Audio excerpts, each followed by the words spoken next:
Engine 1 from Car 1. Car 1's on scene. Assuming command. Give me a CAN report.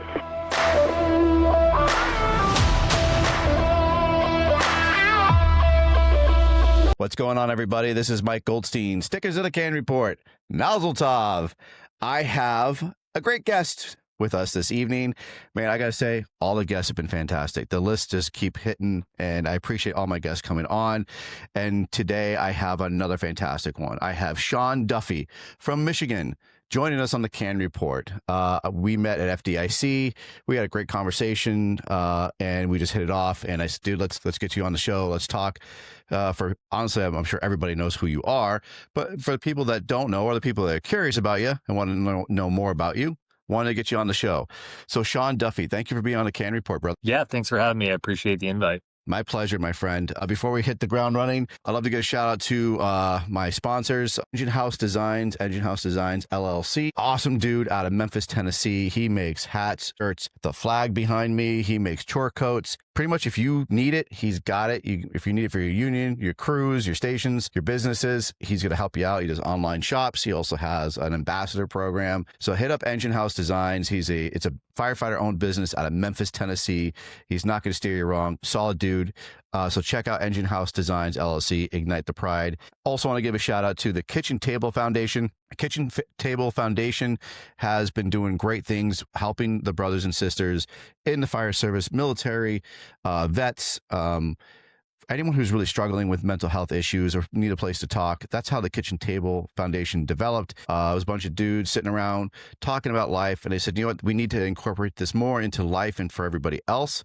So they developed the Kitchen Table Foundation. They work in conjunction with IFF and Next Rung. They're doing fantastic work for everybody out there who needs it. So check out the Kitchen Table Foundation.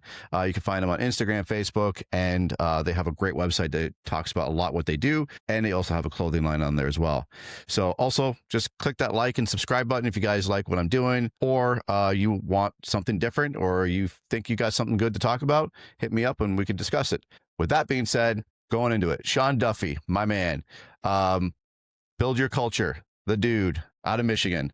Who are you? Oh, that is the question. Honestly, I'm just like anyone else, man. I'm a firefighter of 22 years now. I started right out of high school. Went down to the volunteer firehouse in the community where I lived, which was in Lutz, Florida, Hillsborough County, for all my Florida people or anyone who wants to know where that is.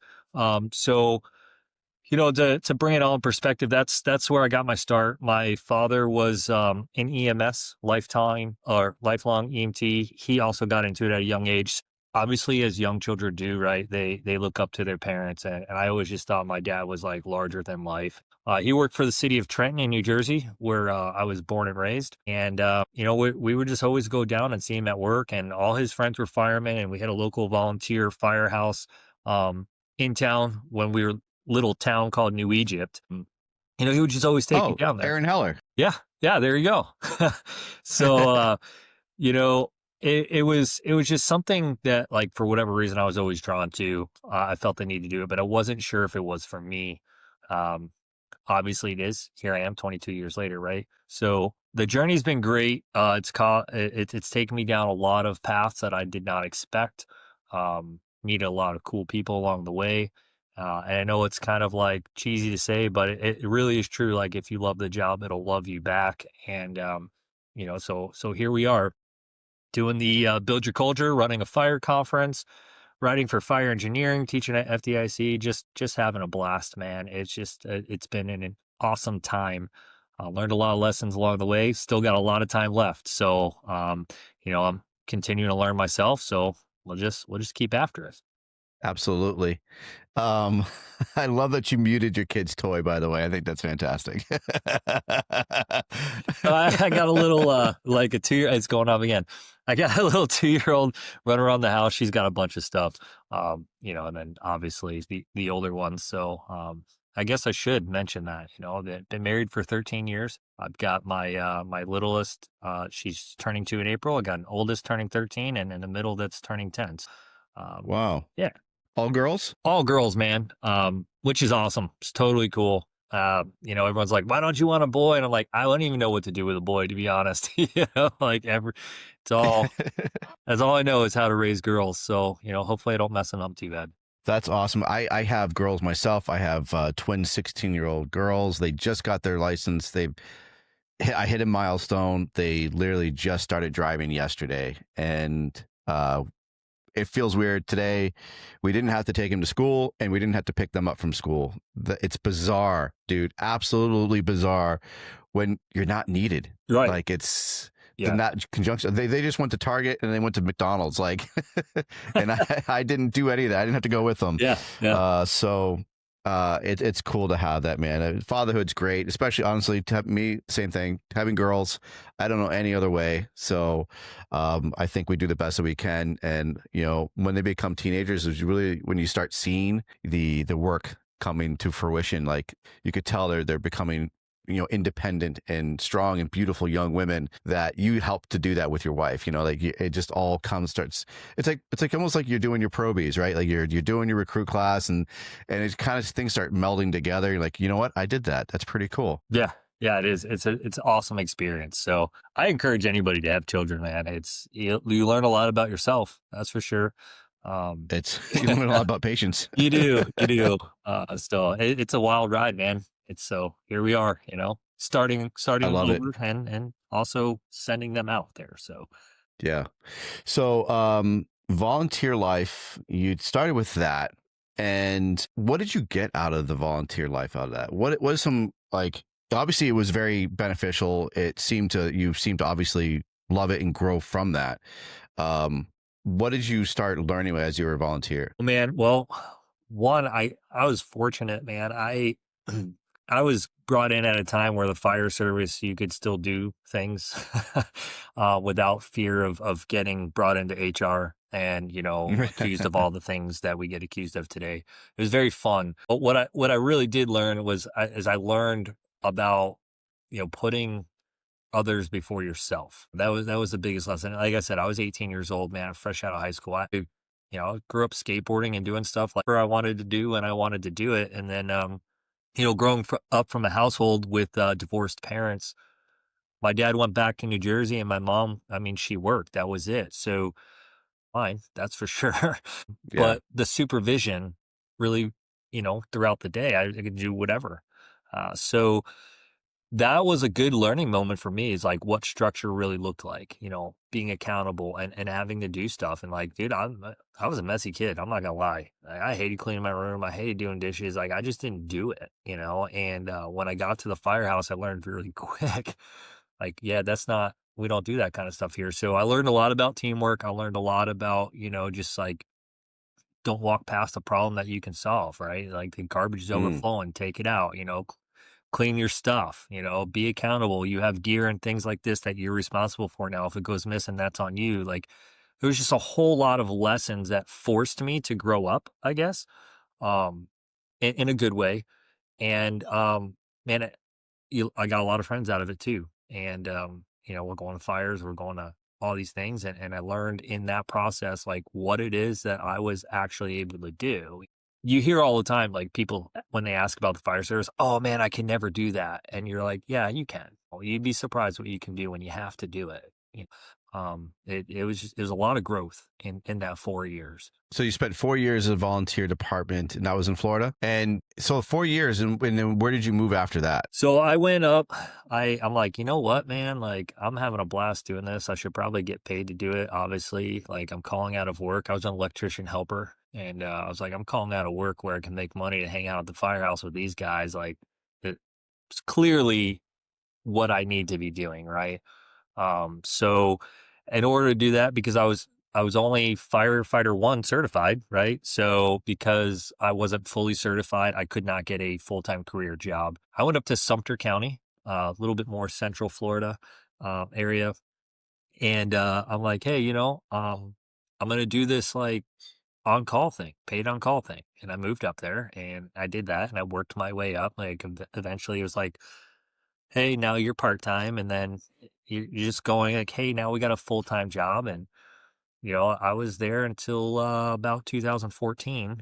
And that was where I really got introduced to like what it was like to be a fireman, because we didn't have the staff. I mean, sometimes you're going to a fire and you were there by yourself, right? And you know, as we got more and the department grew, it was 2 people fire engines, and we just had a large response area. So it'd be like you and me on a 1,000-gallon engine showing up to a fire, and it'd be a long time. Maybe the next person coming in is your battalion chief, and they're commanding the fire, and you're still waiting on another engine to get to you. So thrown in the hot seat, man, like you're messing up, right? You're giving size ups the best you can, and then your battalion chief rips your ass. Like, what were you thinking? Why were you doing like you're like, I don't know. Like I thought that was what I should do. So you learn very quickly, like, hey, maybe that thing I just did is not a good thing to do.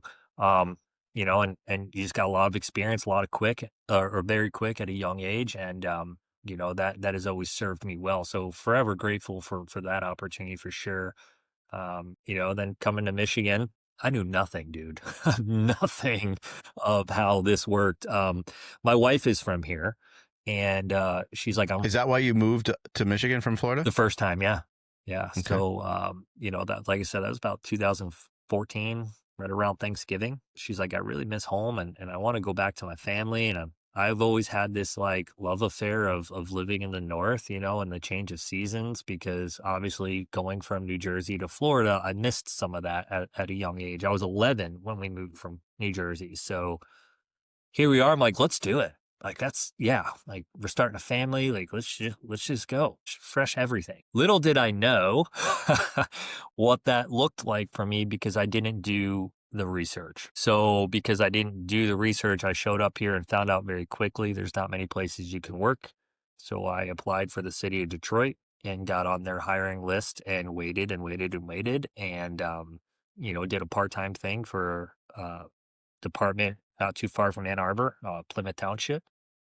And it was a captain at Plymouth Township that was like, hey, what are you doing? I'm like, I don't know. I want to be a fireman. And he's like, you need to go to paramedic school. Gotcha. Stop messing around here. Just go to paramedic school and get it done. And so I did, you know, as much as I really wanted to work for the city of Detroit and I was waiting, I just couldn't. I had a family and I needed to take care of them. You know, I got hired, and then it was like the layoff game. Hey, you guys are hired on a grant. We can't keep all of you. So I hope you're looking for a new job. And I'm just like, what the hell is going on, man? You know, I just moved my family across the country. And so I told Caitlin, I'm like, listen, I'm either going to do something different or we need to go back to Florida so I can start putting back into my pension and start doing the things that I need to do. And landed in Pasco County, Florida, and you know, worked there for a little bit and did the thing. So I've definitely had a non-traditional career, and you know, working at all these various departments gave me various opportunities, which are awesome, and they also gave me various outlook on the fire service. Um, you know, so now working in Ann Arbor and having worked for the city of Venice previously, you know, and these little places, you just see that operations are different, you know, and it's not the same place you know, like, you know, if you work the same place your whole time, not that that's a bad thing, because it's not, but like there's so much of the fire service. So I feel like making those decisions really shaped me into like why I do the things I do today and why I think the way I think. And, you know, like those, I wouldn't trade those experiences for anything. That's awesome. What a great way to honestly learn so much about the fire service from different cultures of the state. Like you said, that I mean, we all operate so differently. If fires go out the same, but we definitely operate in such different manners. I mean, even just the dialogue, the lingo, you know, the way we call apparatus or something else, like having to pick up all these different terms for our equipment is something that you can take and build your own culture on. So wherever you go to, like, yeah, I learned this set of skills in this department, and you could hopefully have a good department that lets you try it out and it might work for them. And you just literally brought it from another department, the whole culture shift. I think that's great to be able to bring in that learning atmosphere. When you were going through all these things and all these changes in departments and mistakes and tribulations, did you start writing a lot of these things down of what you've learned over time? Did you have like nice thick journal as you're building? I wrote down all my failures. That's what I was hinting at. Like, Yeah. because I really think that's important. My father-in-law, when I started the fire service, that was one of his things that he always ingrained in me is that you should start writing your fires down and writing events down so you can go back 20 years later and look at them. But I took it one step further. I'm like, I want to write down my mistakes and my failures so I know what worked, what didn't work, what I can improve on myself or for my crew. Yeah. Yeah. Every place, like I said, I by no way tell everybody you should do what I did. Right. I'm gonna be honest. What I did was not for everybody, and it was a lot of risks, and moving every time you move, like you got to start over, right? And like you're trying to do something. And for me, like I finally said, enough of that. Like we're here now, and this is what we got to do. And it's really interesting because when you write down things and like where you failed or like maybe what your frustrations were, because that's what a lot of it was for me, was like, oh man, I'm frustrated. I'm just writing things, just getting it out. And then you look back at it later and you read through it and you're like, man, I was kind of a dick. You know what I mean? You're like, holy crap. So the good thing about what you're saying is I would highly encourage people to like reflect a little bit because although intentions are good, and I don't think, anybody's coming to work and be like, oh, you're fucking up, you're doing this wrong, what. Sometimes like that is just not the approach you need.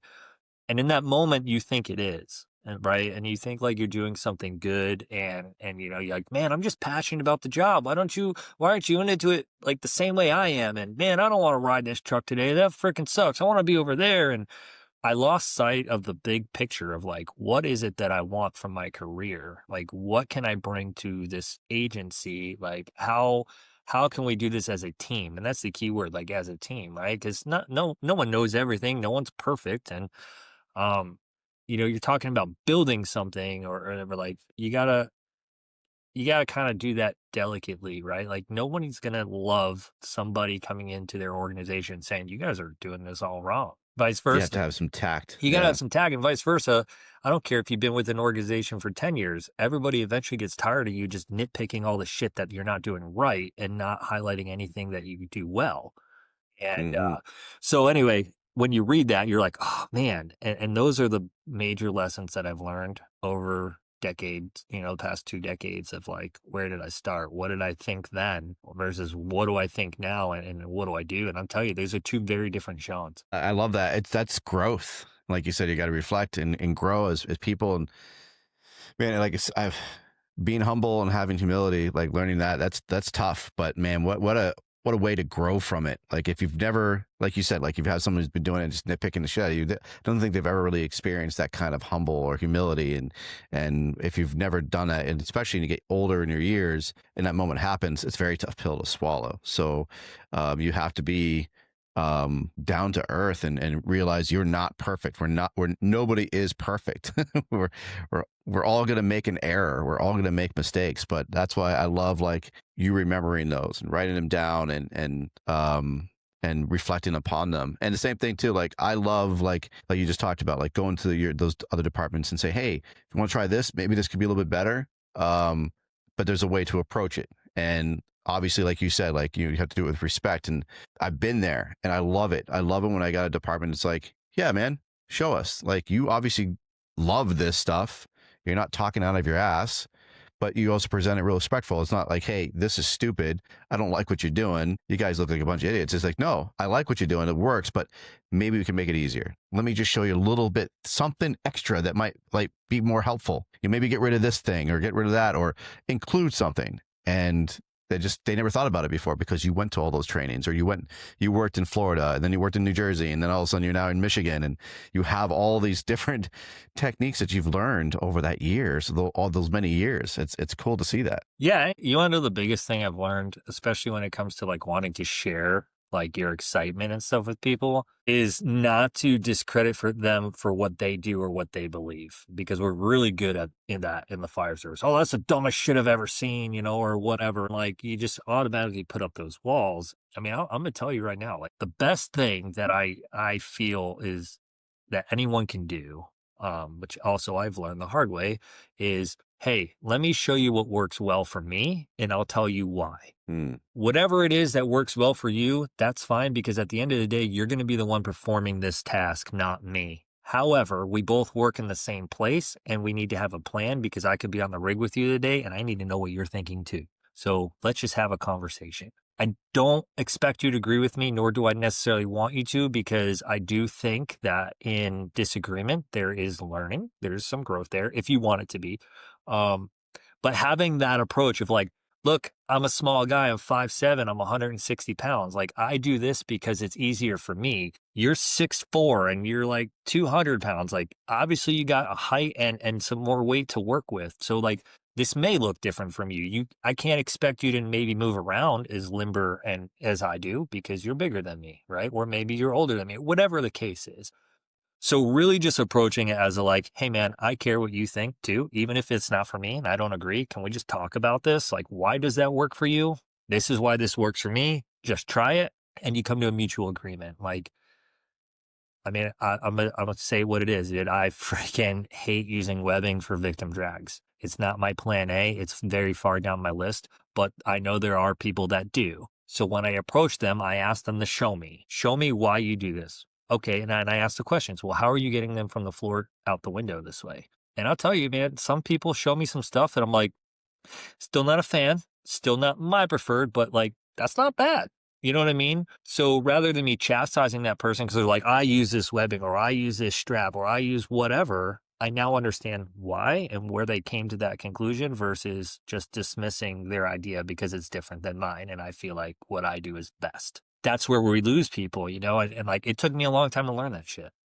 I love it, man. Absolutely. Freaking killed it with that. So now fast forwarding, you obviously still had that passion and you just as you just said, you're able to talk to people and have these agreements or disagreements respectfully. What then got you into writing? What got you into, because you've apparently are very accomplished with writing. You've submitted many articles in fire engineering and they're all fantastic. And you've also done the book of search. What was your first article and why? Man, I love this question. So gosh, maybe this was 2019, I think. So I actually sat down. I've always wanted to write. I never thought I was good enough. I was like, man, nobody gives a shit what I have to say. I'm not that smart, right? Like I'm not good with words. I'm a fireman. I use cuss words, right? Like, Hey, how do you do it without swearing every 5 seconds, like, right? I barely graduated high school. Like when I went to college, I somehow graduated with a 4.0 GPA, but I still felt stupid. We call that an idiot savant.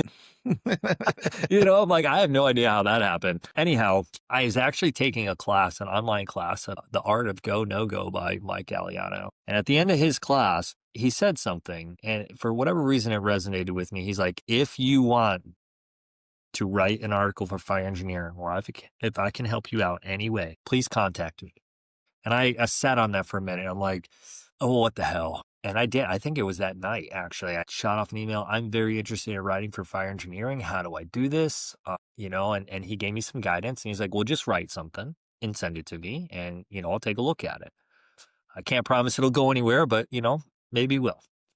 So I then spent, gosh, I don't know, a month or more, just every day, just hitting the keyboard, you typing away, just brain dumping onto this thing. And I sent it to him and like, he sent it to be reviewed and whatever. And then I got this email back. It's like, hey, please expand on this. And I did. And next thing you know, I get the nice thing from Diane of, congratulations, your article is going to be published. From the time that I wrote that article, edited it all, it got submitted and it got published was well over a year from start to finish. And then it came out and it was searchable versus survivable educated decision making, which is the name of the class that I do at FDIC and all over the place.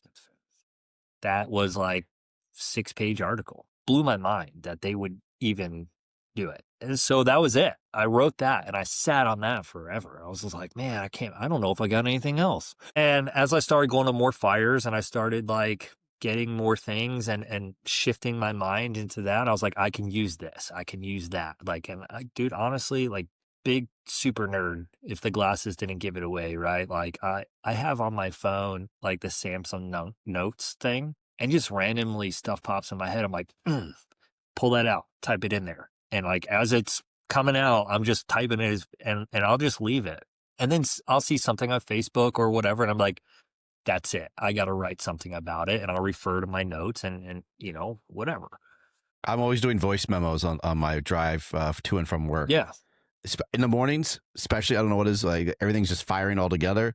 That's when my brain is like really on fire. And as I'm driving to work, it just the same thing, boom. And I turn on my voice memo and I start talking in my phone. Yeah. Or you want to know what's really good? When someone says something that really pisses you off, you're like, oh, I can't believe that person said that. It gets you thinking, like, why am I so angry right now about this? And then all of a sudden, like, the ideas start coming and you're like, oh, this is why. So long story short, that was the first article. And then I followed it up with civilian rescue, removing the occupant, because I'm a strong believer in the fact of everybody wants to teach search right now. For some reason, it's like the hot topic.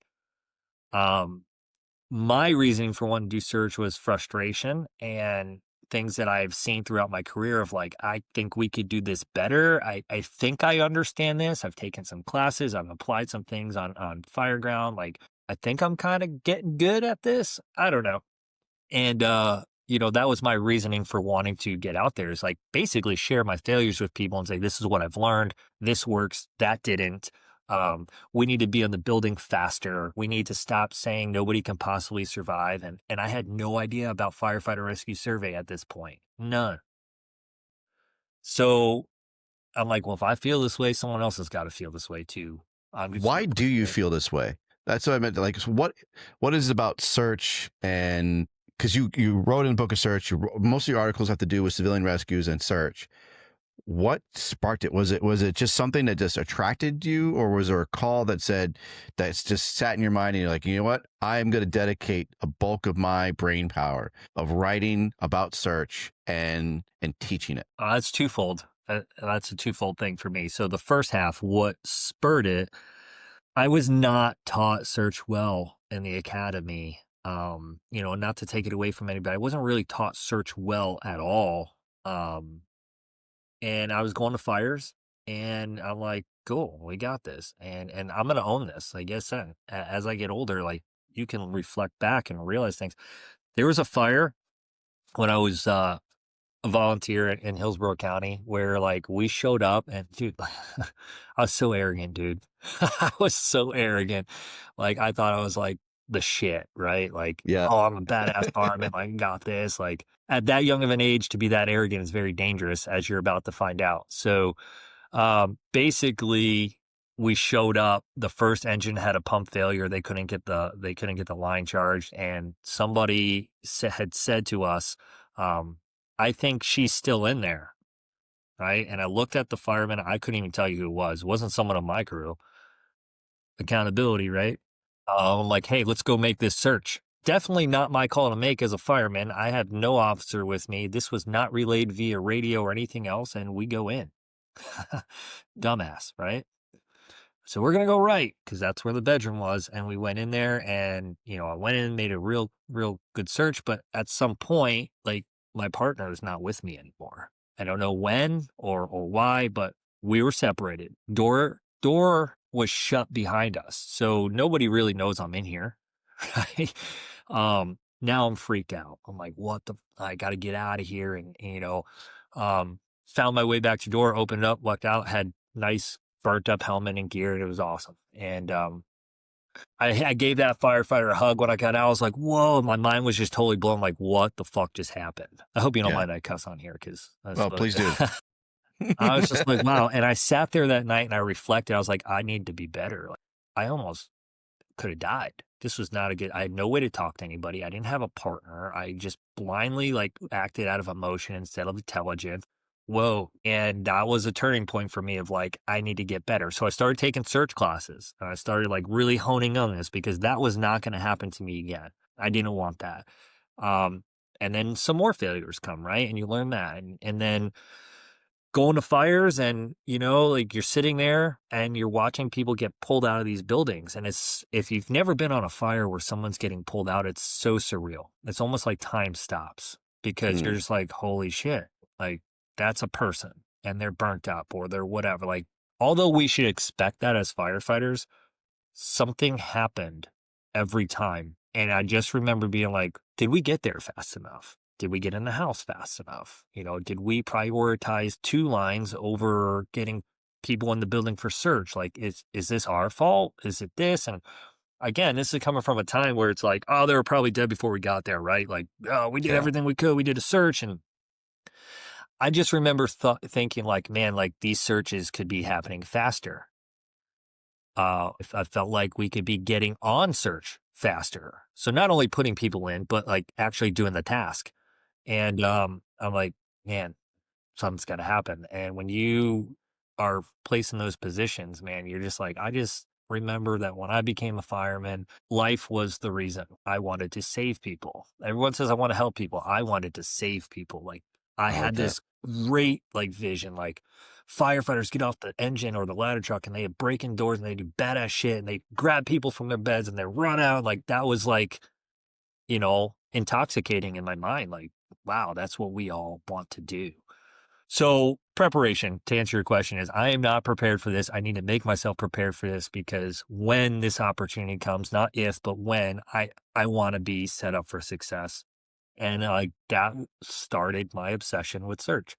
And, as you go to fires and you learn from people and you hear stories from other people's fires and you ask them like, well, what did you do? And you bring that back and it's just all around learning experience, right? And throughout my career, I've put my hands on 3 people. That's it. So not very much. And I'm not ashamed to say that because honestly, I hope I don't ever put my hands on another one, but I'm going to Mm. be ready for when it happens. Um, so that's what got me in the search to write and all that other stuff. Like, it was just like, I just wanted to share. I wanted to see if other people agreed, right? I just like, yeah, I'm fully prepared that people are like, this is the dumbest shit I've ever read. You're an idiot. And that's fine. Like, but I'm like, I'm just going to get what I know out there because we do a poor job in the fire service of getting information out and then we blame everyone else. So, I love it, man. That's great explanation of the why. And I love it that you're there to save. I love that you want to save people, not just rescue people. Help people, but to save them, to rescue them. I think that's a great way to add that urgency to it. Then you have civilian rescue, removing the occupant. And then you have the size of the search effort and searchable versus survivable educated decision making. And that's the one you really stuck with. That's the one that you teach a lot on. Why is it, out of the many that you have submitted, the ones that really have grown, why is it that one in particular that you really like? I love it because we're all in an echo chamber, right? Anyone who teaches search, we're all teaching the same stuff, right? You take the search class, like everybody's saying the same things, maybe not as eloquently as others do, but the principle is there, right? The reason I stuck with that is because I have made it my mission to change the mindset on what search is and what we can do and how effective we can be. And I can't do that without explaining the why behind the conclusion, right? I can tell you, you know, jump in that window and shut that door, or, this is how we do a split search or whatever. But if I can't tell you why and then support that with data, like things we can prove, then it's just an opinion. And I hate that shit. Like, I'm sorry. The fire service should not operate on opinion. There is too much at stake, right? We are asking people to put their lives on the line, and you want me to just trust your opinion? I don't think so. Like, let's be educated in our decision-making process, understand the why, so that when we look at something, we can be on it now and we can know this is a good or a bad decision. Because the reality is our fire service is getting younger, okay? A lot of experience, a lot of people that were fighting fire during the war years and all that good shit, they're leaving. And if we haven't passed that down to the future generation, you've got people in fire departments that have been on 5, 6, 7 years, and now they're a lieutenant. And it is what it is. I'm not going to shit on that. Our department's young too. But if that person making that decision doesn't know why they're making that decision and they can't back up that decision, then it's all theory, right? And I just don't want to see us operate that way. I want us to be able to be confident, to be able to back it up. I want us to sit out there and be like, hey, this is a no-go situation because of X, Y, and Z, find another way in. Or, hey, if somebody's in this room, if somebody's in that house, statistically, they're likely to be there because that's a fucking bedroom window, and we're going to try and make this happen. I want people to understand what searchable space truly is. Not what you think it is, but what it actually means. Can I get in there with my bunker gear? Can I get in there with, the knowledge I have of searching, all these things? If that answer is yes, then we're going, right? Like, there are other things that might have to happen to support that, but like everything on the fire ground, man, is in support of the search. That's just fact. And because of that reason is why I'm like, dude, we need to know all this shit before we start doing anything. And if you can't, then like, I don't know if I want that decision to be made by you. And that's not being negative. That's just like, hey, the worst thing we can do is not prepare people and expect a successful outcome because, hey, you did your best. Let's be better than that, right? Like, we can be better than that. And that's why I hung on that so much, because the data is always changing. The science is always changing. Like, we've got to take what we're proving and apply it to the street, understanding that maybe not all of it matters to us, in the fact that, like, I might not be able to do what you can do in your fire department because I just don't have staffing. But regardless of your staffing level or your response time or whatever that may be, your primary objectives of that fire ground are exactly the same no matter what fire department you work for or volunteer for in this country. It's not changing. And I am I love sick. it. I'm tired of hearing audio or coming across an article or something where we had an opportunity to do something we chose not to because we were either afraid or we just didn't understand it. That's it. Brother, I love that passion, dude. I love the energy of that, because it's you can tell it's important to you, and it's something that's real. And we have such an amazing world that we're living in right now, with the technology, with the information at our fingertips. So there's no excuse to go off just opinion, and you have all this data, like I said, and we talk a lot about that, which is great. There's people that really do look into the data. They read up on all this material. Literally, it's on the fingertips of your phone or at your computer. You don't have to try searching for books anymore. It's all right there, with these surveys on here as well, with the firefighter rescue survey. And I think it's great that you're using that data. I feel like sometimes people get a little pissy about it because, like, well, who is he to teach this and who's he to teach that, right? Because you're young, you're still relatively young, so people get a little pissy because who's this young dude with the throat tattoo teaching me how to do search? But you're educating yourself, and you've made it, like you just said, like, I've only done 3 victim removals, 3, and you're saying right there, I hope I only have to do 3, right? And I think that's something to be commendable about that. You're still educating yourself, even though you're not doing it every day, but you still want to be prepared.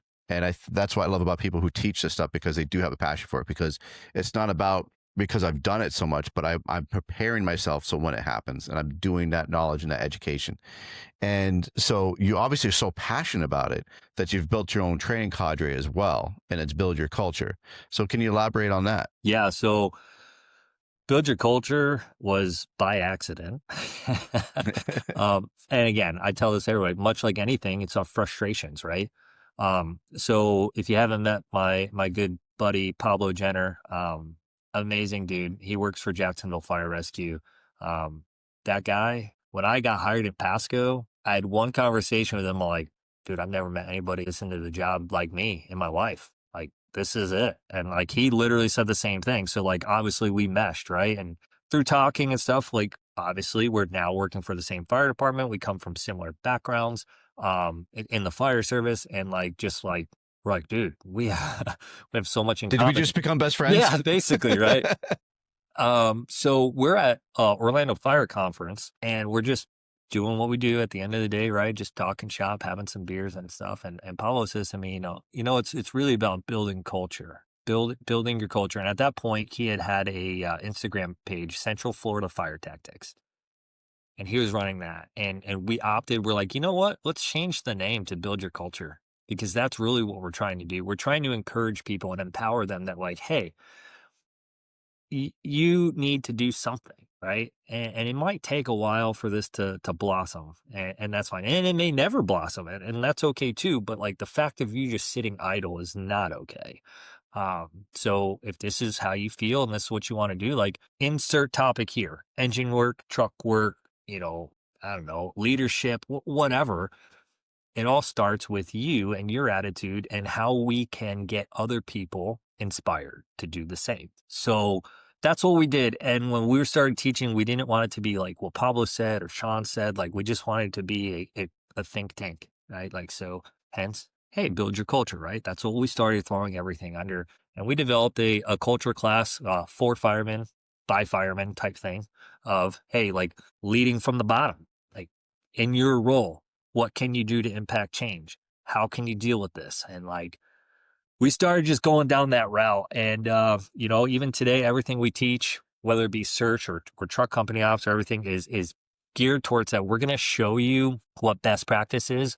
We're going to teach you where we failed. We're going to show you where we were successful. We're going to help you develop maybe your own way of doing things. But at the end of the day, you're going to take all of this and you're going to go back to your fire department and you're going to continue.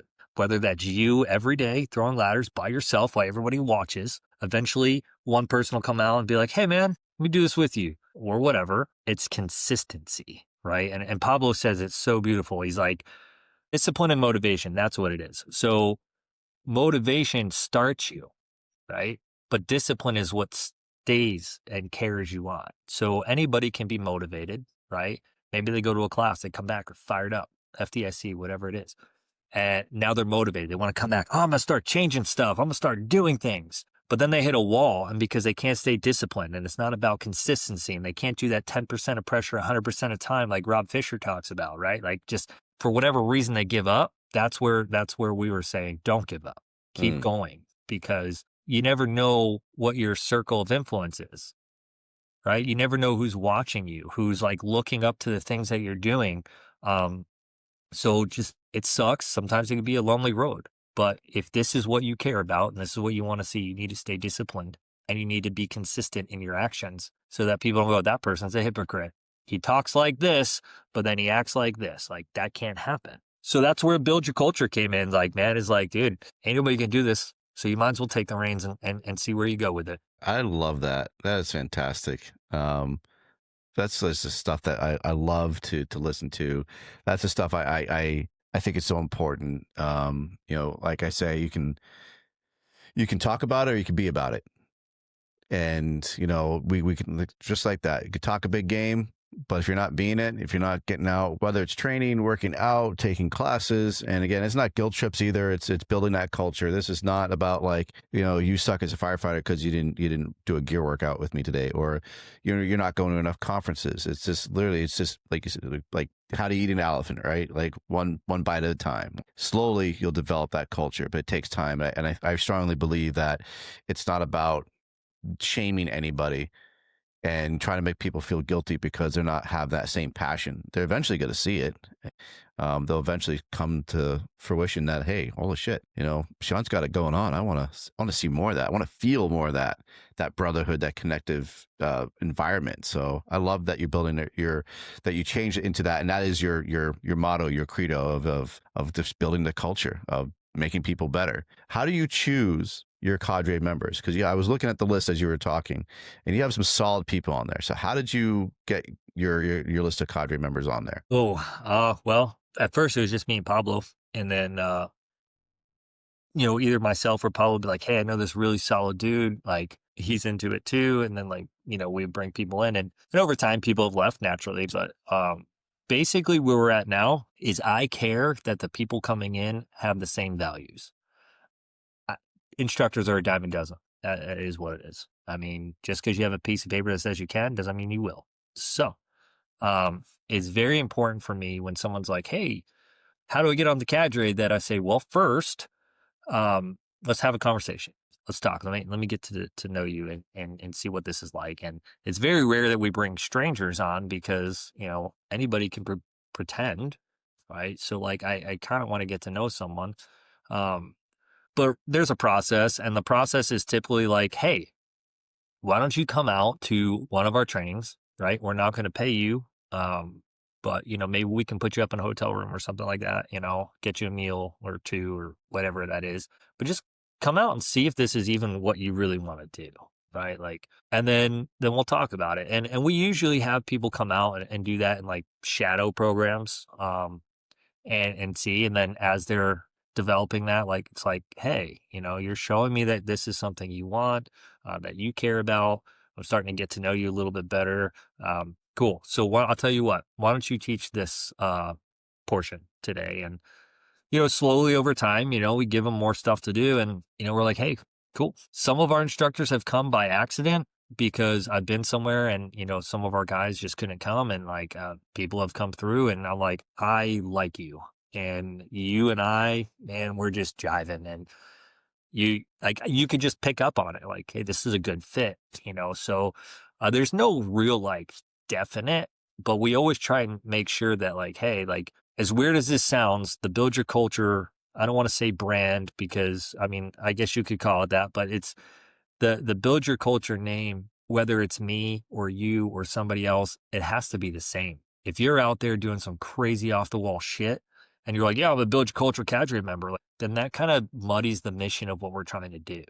And it's a black eye. And I try and make sure that it's consistent enough that, like, hey, we're all imperfect, right? Like, we're gonna mess up, say or do something. I get that. But we have to keep that level high, our standard high for all of us, because like, I don't ever want to like meet it. I want to exceed that shit. And I want that stuff to be high that I'm never going to exceed it, because it's just not possible. And that's what I expect out of all of our instructors too, is be a student, be a good person, like, give a shit about the students, right? Spend time with them. Like, I don't care. I'm here 8 to 5. I'll be here till 3 a.m. if that's what you need, because I'm here for you. And this is what we're doing. Also, don't be a dick to them, right? Let them, how many times like our instructors are like, show me, you got something different, let's go. Like, we're a team here, man. Like, this is our environment. And naturally the magic is building that family environment, that learning environment, that thing that when they leave, they're like, wow, man, like, that was so good. And it's not about I did a live fire training with those guys and we had hot ass fires. Man, I don't give a fuck about the hot ass fires. That's not why we're there. We're there to really start building things, because when we inspire each other, that mission starts to compound. And that's why we do what we do, right? I could go get a part-time job doing anything else if I gave a shit about money, right? I give a shit about people. I give a shit about the fire service. And I want to make sure that, like, we're all going in the right direction. So I expect that out of my instructors too. And guess what?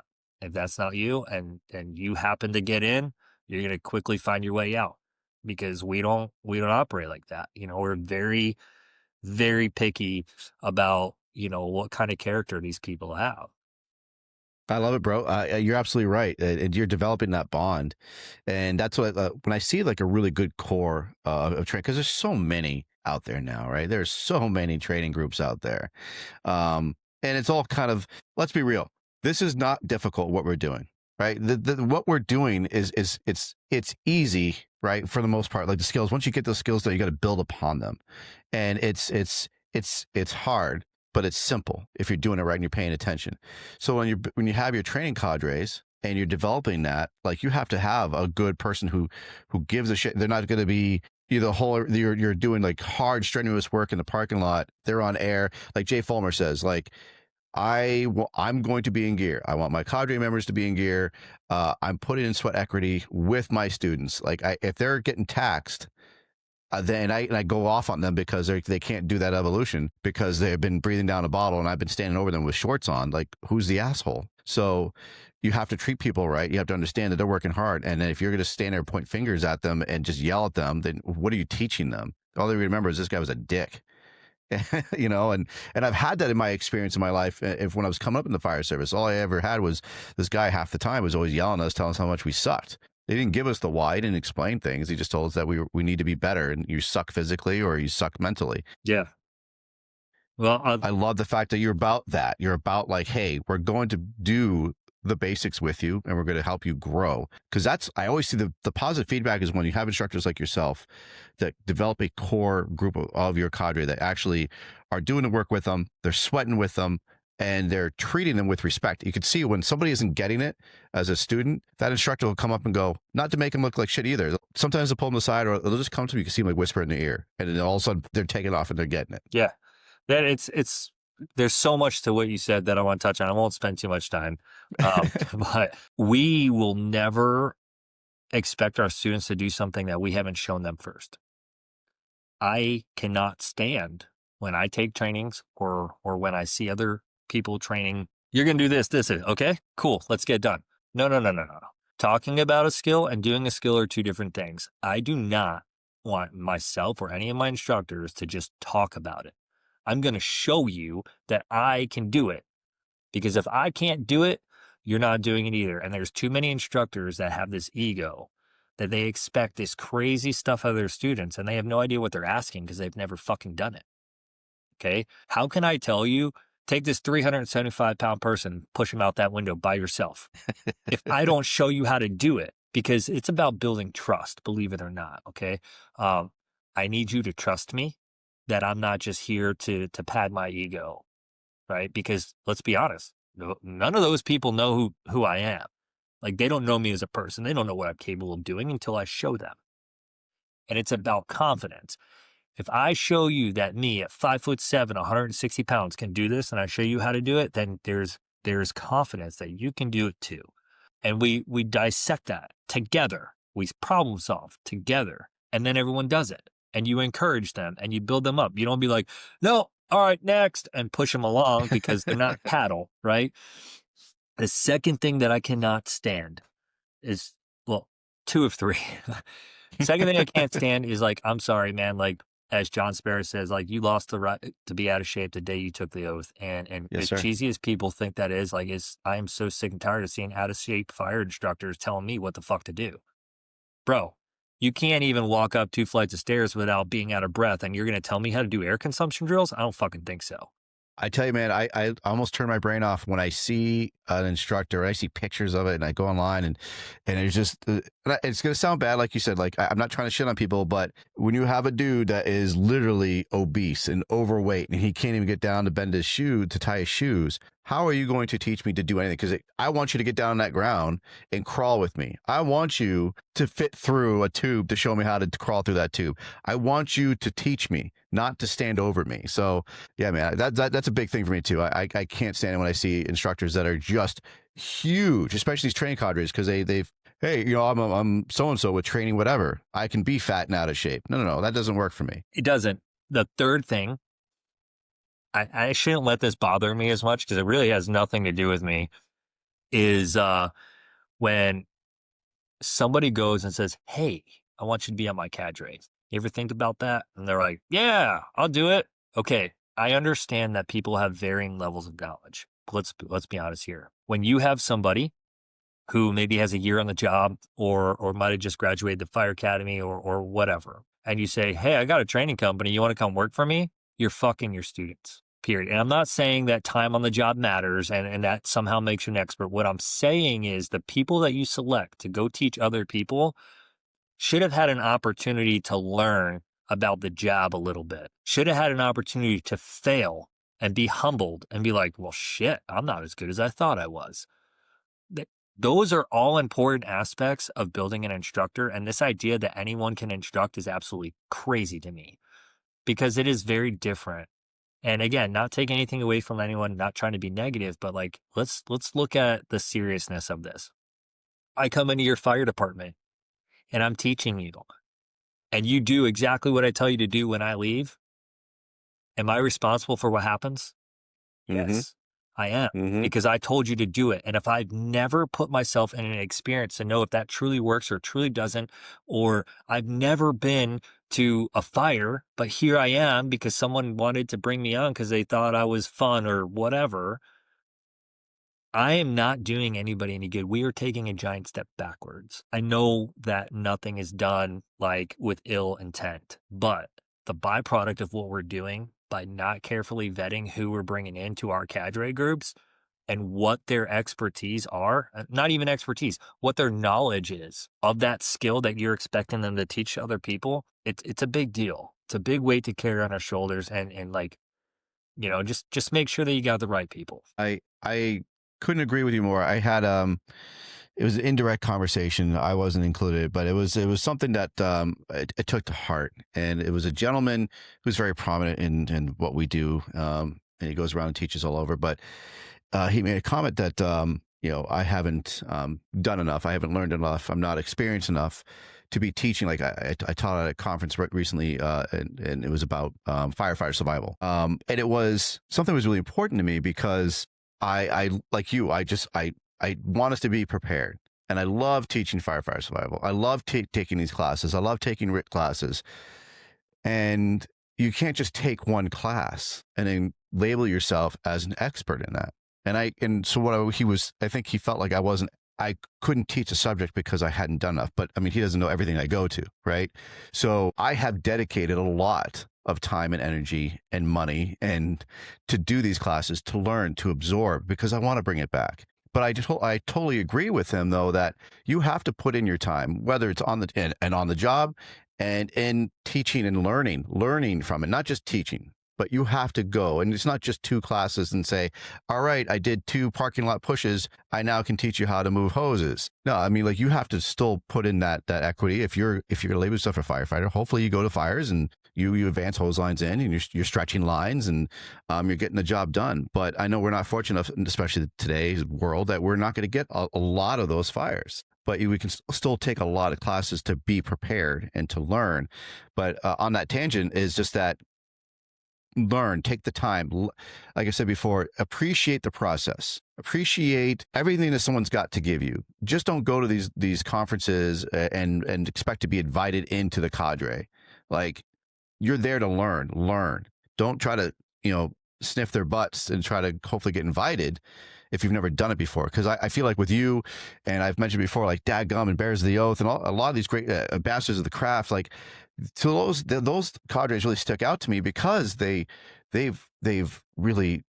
developed their training cadres. They've picked the best of the best in their mind to be a part of that group. And you have to develop that bond. You have to know that person that is going to be, you can leave the drill yard to go to handle business, and that other instructor of yours is going to teach them exactly what you want them to teach, that they're going to be respectful, that they're going to be able to deliver that message and treat people with respect, but also that they have the street smarts, they have the knowledge, that you don't have to babysit them because they're not going to know what to say. Especially if an instructor, a student says, why do you do this? Or how do you do that? What happens if I come to this? Because some of those questions could definitely be curveballs, and you're going to be standing there going, oh shit, I wasn't prepared for a Q&A. That comes with experience, right?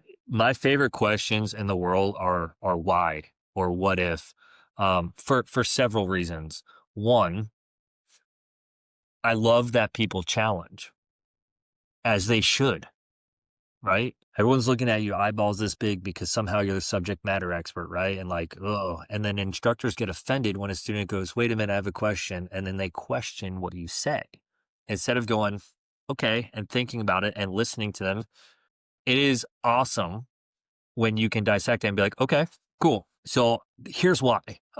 So this doesn't work because this, let me show you. Or this doesn't work, I did that before, this is what happened, this is why I now do this. Have you had that experience? No, I have not. Okay, I hope you never do, but this is why I think. Now, does that mean that what I'm telling you to do here is 100% time going to work? No, it doesn't.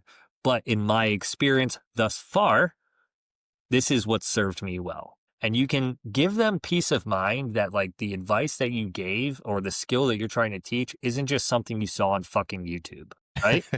Let's be honest. The other thing I love about teaching is when someone gives you that stumper and you're like, you can always tell a bullshit person when they're just trying to fumble their way through and like convince. Like, I should never have to convince you of something. I'm going to tell you, this is why it is the way it is. Agree with it or disagree with it, but this is why the way it is. The fact that I have to try and convince you, that should be like whoa, hold on a second. And I'm not saying that there isn't times where like we talk and need to do that convincing, but like, a bullshit person will just keep going and going and going. And like, when someone's like, yeah, okay, I got it. Because they really want you to know that they know the thing. I love it when I'm like, you know what? I don't know. I'm gonna be honest with you. I don't have an answer for you because I don't have that experience yet. I cannot physically tell you the correct answer. However, if you find out, I want to know. And if I find out, I will tell you as well. So before the end of the day, let's exchange some information. So that way, if this happens, both of us can touch base and be like, that thing, it happened. And this is what I did. Great. Did it work? No, it did not. Well, how did you fix it? Because guess what that allows me to do now? Now I've learned that, although I haven't performed it myself, the next time someone asks me that question or a similar question, I go, you know what? I personally don't have that experience. However, this question came up 6 months ago, and that individual actually had this, and this is what they told me, and this is what they did. So why don't we try that? I That's love the it, dude. difference. You know what I mean?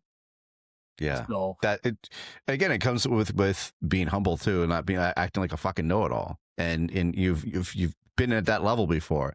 I love it because I love it when when people ask those questions. I don't know, but I'm going to get back to you on that one. That's it. Beautiful. Because then that student's like, yep, all right, man, cool. Like, plus it also gives you that a little bit of a opportunity to like, let's exchange numbers because like, let's talk more. Because it's a great question. So you're paying attention because I love it when people are asking those important questions. And just like you said, like just the trying to sell it or, you just have a room full of people just going, yep, whatever you're saying is good. Yep. I agree 100%. talking. Yeah. Yeah. So I wanted to touch on too, your Great Lakes conference that's coming up. Yeah. Tell me about that. Oh man. How much time you got? No. Little backstory about it. Obviously I came from Florida. That's where I started my fire service career. That's where I spent the bulk of my time. Everyone knows Florida's got something going on all the time. Orlando Fire Conference, Chief Ike and what he does, and just all the fools trainings and stuff. I mean, it's just littered. I mean, if you like to train, there's always something to do. Well, I came to Michigan, that was not the case. That just did not exist. And it's not that there wasn't training. It just wasn't quite what I was used to. So I'm like, where are all the fire conferences at? Well, we had the fire chiefs conference, we had the instructors conference, and we had like whatever classes state instructors put on. Okay, cool. Not taking anything away from them, just wasn't for me. I wanted more. So I decided to create it. And basically, I brought all my friends, started the first year with Todd Edwards and Steve Robertson, Kyle Romagus. We did the first one. It went well. There's like 50 people. And then, it was received pretty well that we did another one and then another one. And it just continued to grow. And here we are. And we have some hiccups. Like I said, we're not perfect, and as we grow, obviously things get a lot harder for me to manage. So I give them to other people. And as well as I do, when you give them to other people, those also have their own challenges. Mm-hmm. So I say that to say it's a labor of love. You have to really, really put time into it, with that, you grow it the best you can and you hope the students are getting what they get from it. So here we are going into 5th year. We've got people from Germany. We've got people from Australia. We've got a ton of people from our own state of Michigan and other people throughout the country, that are coming. And, we got some of the best instructors, I believe, in the country. A lot of them are friends of mine. A lot of them FDIC instructors. Very, very welcome knowledge. So you've been building this. You've got spouse classes as well. We do. So aside from bringing my friends who I just think the world of because they are far smarter than me and have done way more in their careers than I have. I also was like, you know what, we got to bring the spouses. And that's a thing that started happening throughout the fire service. I think it's absolutely incredible because let's be honest, between our 24, 48 or whatever shift you work, we're away from home quite a bit. Yeah. Somebody like me who also loves to teach on the side, add that away. Right. So, I wanted to make sure that it's like, hey, your family's welcome here. Your kids, your wife, your spouse, whatever, just come and bring them. And while they're here, we'll make sure that they have things to do. So we allow them to step into their spouse's shoes and they can come down to the hot site and put on gear and force doors and stretch lines and do whatever it is that their spouses are doing. If they choose to do so, they can just come and hang out and watch their spouse do what they love to do. Just little activities like my wife and some of the other wives from the Build Your Culture Cadre, they get together. Nice. And hopefully that's like a bonding thing for you and your spouse. And just really just like make it what it's supposed to be, that fire services family. And that was really the goal. And that's what we hope to continue. Yeah, it seems like it's a great success every year. I always see all the the media on it and the presenters and instructors you have on there. And looking at the pictures, it's solid work you guys got going on.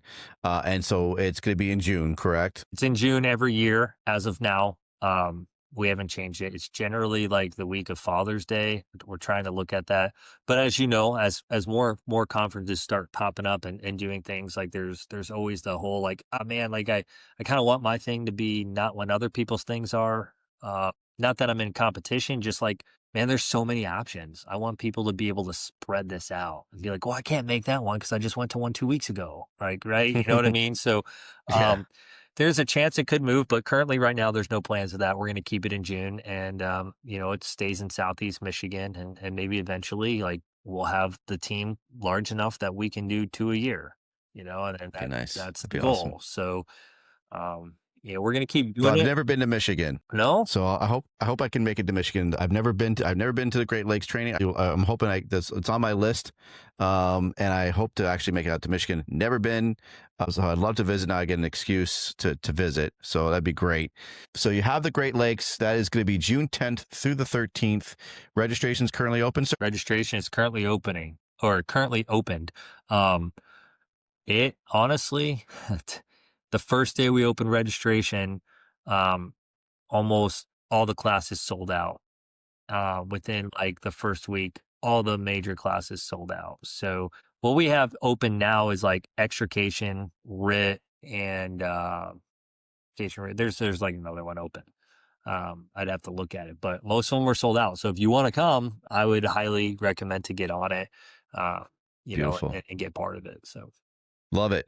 So there you have it, folks. So check in on the Great Lakes Fire Conference. It's going to be June 10th through the 13th. Great Lakes, Michigan's premier hot fire conference. I'm looking at it now on the website. It's a great website. By the way, it's easy to use. Registration links right there. They list if you need to stay somewhere. They got hotels listed. They list the training sites. Man, it's gonna be a great time. So hopefully I can make that over. But if I can't, doesn't mean you can't. So guys, sign up for it. Check it out.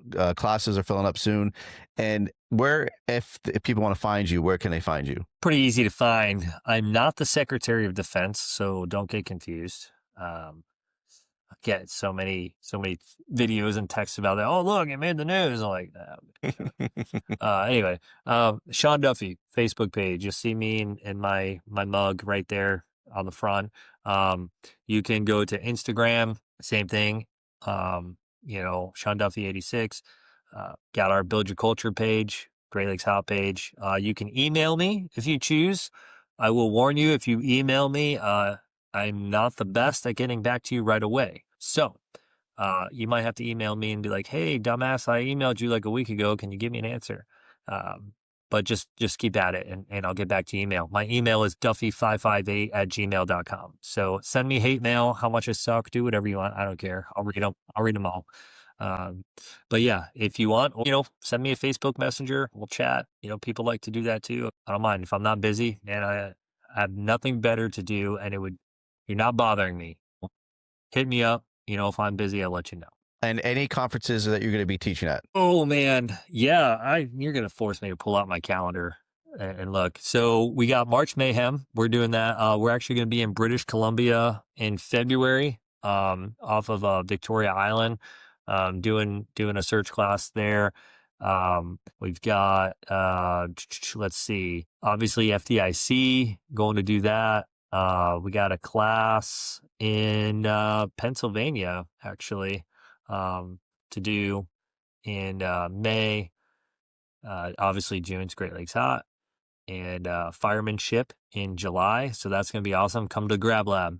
We're going to be doing some awesome stuff this year that we haven't done in other classes. It's a really good fun time. All right. That's it. That's about it. Ontario. We'll be in Ontario in September. So, spending a lot of time with our friends in Canada this year, which is awesome. We love going there. So, hey, they love us. We love them. It's a great time. So that's what we got planned so far. We try and keep the site updated. So if something's not on there, well, just hit us up and ask us where we're going to be. Fantastic. So there you have it, folks. He's going to be traveling around. You can find Sean Duffy at the March Mayhem Fire Conference. It's going to be in March. Hence the name. I'll be there as well. So we'll be doing a lot of pod classes as well, interviewing instructors, students, you name it. We'll be in the drill yard, getting boots on the ground, showing everybody live feeds of what's going on at March Mayhem. Sean Duffy will be teaching his classes as well. Myself and Preston Lyons from the Collective Overhaul. We're going to be there interviewing and just having a lot of fun talking to everybody there. I think that's why it's super important is get us out there so we can show everybody what it's about so you guys can see it. And maybe next year, if you didn't make it this year, the next year you'll be more prompted to want to make these classes. So I really appreciate you, man. Also check out Frederick County, Maryland in March as well. You have the Key City Fire Conference. You have March Mayhem going on. You have FDIC. You got Great Lakes in June. Firemanship in July. That's another one that's on my bucket list. I'm hoping I make that one in July. You heard it right there, Sean Duffy. Check out the Grab Lives evolution. It's going to be legit. So I'm hoping I can make that one. I've always heard really good things about the firemanship conference. Excuse me. I've had guys from up north here attend it, and they always say how much they enjoy it. Plus, just honestly, the networking firemanship of brotherhood and sisterhood that comes with the firemanship conference too. So check that out. We also have Bears of the Oath in February as well. I didn't want to leave that one out. February is coming up. So if you haven't registered for Bears of the Oath, I recommend you do so. That one is another legit, like we talk about working instructors. Those guys are working instructors. Like they're there in gear. They're sweating with you. They're forcing doors with you. They're in the burn rooms with you, not just standing around, but they're either going to be victims or they're going to show you how to do the work. So check out Bears of the Oath. I was just there for RIT. I loved it. It was fantastic. 2 days of getting your ass kicked, and I wanted more. So check out Bears of the Oath. Check out Great Lakes. Just look them online. If you guys don't know where to go, ask Sean Duffy. You can ask myself. We'll lead you in the right direction to go to these great conferences, or just literally just go online. You can search them. Usually it just brings you down that road. The algorithms will help you out. So with that being said, man, I really appreciate you, Sean. This was a great conversation. Also, I just give a shout out to the Book of Search. Sean Duffy, he wrote 2 articles in the Book of Search. I recommend you guys read it, please. It's chock full of information, just like Sean's passionate about. Search and being prepared. So that's what this book is helping with. It's great educational material. So please check that out. Also, a new book out there by Firehouse Vigilance is the Book of Work. It takes a lot of these sections in here and it actually gives you the training scenarios in there and shows you how to actually do training in your firehouse. So check out the Book of Work as well, please. Make it a Christmas gift if you like to. And also like to end it with, I always give a shout out to my guys, Next Rung. They are going to be traveling around. They do a whole lot of work for a lot of good things. Next Rung, if you're looking at it, there's the barcode, and on the back is the phone number. And if you're listening, I'll give you the phone number, 833-NXT-RUNG. That's 833-698-7864. Text support to speak with a peer support provider, or text info to learn more about the organization. The way to get help is by asking for it. If you need something, talk to somebody. They're going to help you out. They're going to be there for you. So make sure you're reaching out to people that are there to help you. They're going to get you appointments. They'll point you in the right direction. If you don't know where an office is for a counselor, they're going to help you out, but you got to get a hold of them, okay? So with that being said, my man, Sean, it was a blast. I thoroughly enjoyed this conversation. I could talk to you for another 3 hours, dude. This was great. So hopefully I can get you back on when things calm down and things slow up. We can get you back on the show and talk more. But I'm going to see you at March Mayhem. I also see you at FDIC. Sounds like a plan, brother. I appreciate it. I look forward to our next conversation for sure. Absolutely. So that being said, you all take care, be safe, and Nozzle top. Nozzle top. Dude, that was really good.